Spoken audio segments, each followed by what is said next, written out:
तपाई पानी जस्तो बन्नुहोस् जसले आफ्नो बाटो आफै बनाउँछ।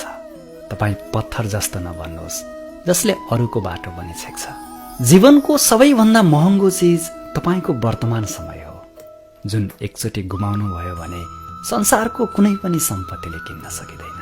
जे तपाईको साथमा छ त्यसैमा खुसी हुने गर्नुहोस्, किनकि तपाईकै जस्तो जिन्दगी जिउन पनि कसैलाई सपना हुन सक्छ।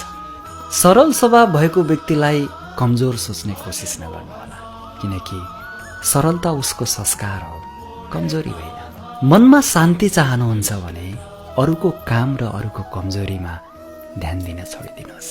तनको सुन्दरताले मनलाई आकर्षित गर्छ, तर तपाईको स्वभावको सुन्दरताले हृदयलाई आकर्षित गर्छ।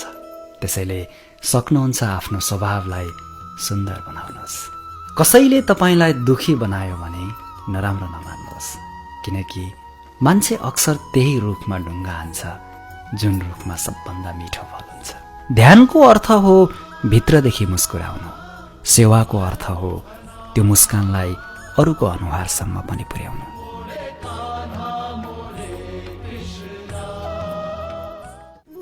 तपाई पानी जस्तो